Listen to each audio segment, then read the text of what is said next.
បាទឥឡូវហ្នឹងយើងមកបន្តចំណុចរបស់យើងតទៀតតាក់ទងជាមួយនឹងចំណុចទី2លក្ខណៈម៉ាញេទិកនៃមេដែកអញ្ចឹងយើងបានសិក្សារួចមកហើយថាមេដែកគឺវាមាន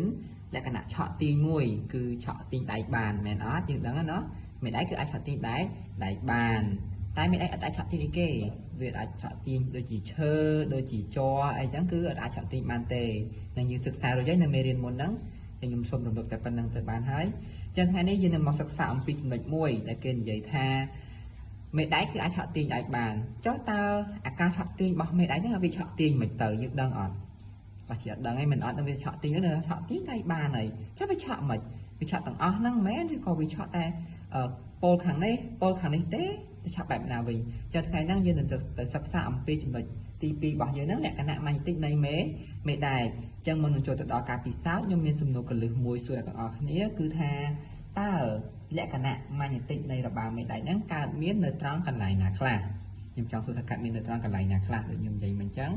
យើងនឹងទៅទស្សនាការពិសោធន៍ទាំងអស់គ្នាហើយនឹងធ្វើការឆ្លើយនៅសំណួរកលឹះរបស់ខ្ញុំដែលបានដាក់ជូនហើយឡើយធ្វើការទៅមើលការពិសោធន៍ទាំងអស់គ្នាគឺខ្ញុំមានរបាំងមេដែកមួយរបាំងមេដែកបែបនេះហើយជាមួយនឹងកំតិចដែកនៅពីដែកគោអានេះគឺជាមកចូលយើងខ្ទាស់กระดาษយើងប្រឡងឬខ្ទាស់กระดาษរាមហ្នឹងគឺមកចូលបែបនេះមកបន្ទាប់មកខ្ញុំធ្វើការយករបាំងមេដែកហ្នឹងដាក់ចូលទៅលើកំតិចដែកទាំងអស់ហ្នឹងខ្ញុំធ្វើការដាក់វាចូលទៅលើហ្នឹងមកយើងសង្កេតមើលមកខ្ញុំធ្វើការដកវាចេញវិញអូខេអញ្ចឹងយើងសង្កេតឃើញដូចមិនដែរណែយើងសង្កេតឃើញថាកំតិចដែកហ្នឹងត្រូវបានមេដែកហ្នឹងឆក់ទាញតែនៅពោលខាងចង់ទេតែកណ្ដាលនេះមិនដែរយើងមើលឃើញមិនដែរវាមានការឆក់ទាញទេមែនអត់ឆក់ទាញដែរទេទៅធ្វើឲ្យកំតិចដែកហ្នឹងគឺវាកោងចុះមកក្រោមបែបនេះវាអត់ស្អិតជាប់នៅកណ្ដាលនៃរបាំងមេដែកហ្នឹងទេអូខេចឹងយើងទៅសង្កេតទាំងអស់គ្នាអញ្ចឹងតាមរយៈការពិសោធន៍ហ្នឹងយើងអាចឃើញថាមិនដែរមេដែកវាមិនវិញលក្ខណៈរបស់វាហ្នឹងគឺអាចឆក់ទាញកំតិចដែកនៅផ្នែកខាងចុងនៃពោសងខាងរបស់វាចុះហេតុអីបានជាផ្នែកកណ្ដាលអត់ឆក់ទាញដោយសារអីគេដែលយើងដាក់ខ្ញុំដាក់មិនអញ្ចឹងមកនេះហេតុអីបានជាផ្នែកកណ្ដាលហ្នឹងអត់ឆក់ទាញមូលហេតុអីគេដោយសារតែផ្នែកកណ្ដាលហ្នឹងគឺវាមានលក្ខណៈម៉ាញេទិកខ្សោយឬអាចថាជាលក្ខណៈឆក់ទាញហ្នឹងគឺអត់សូវមានទេឬក៏មិនមានតែម្ដងឬក៏យើងអាចហៅម្យ៉ាងទៀតថាជាតំបន់ណឺតហ្នឹងគឺជាតំបន់ដែលមិនមានលក្ខណៈឆក់ទាញ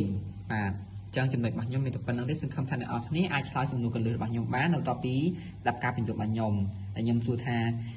លក្ខណៈម៉ាជីករបស់មេដែកហ្នឹងវាឆក់ទាញនៅត្រង់ចំណុចណាខ្លះអរគុណច្រើនបាទអញ្ចឹងយើងសន្និដ្ឋានបានថាម៉េចថាលក្ខណៈម៉ាញេទិកនៃមេដែកហ្នឹងគឺឆក់ទាញនៅផ្នែកខាងចុងនៃពោលមេដែកទាំងសងខាងបែបនេះហើយវាមិនឆក់ទាញនៅផ្នែកខាងណានៅផ្នែកកណ្ដាលទេ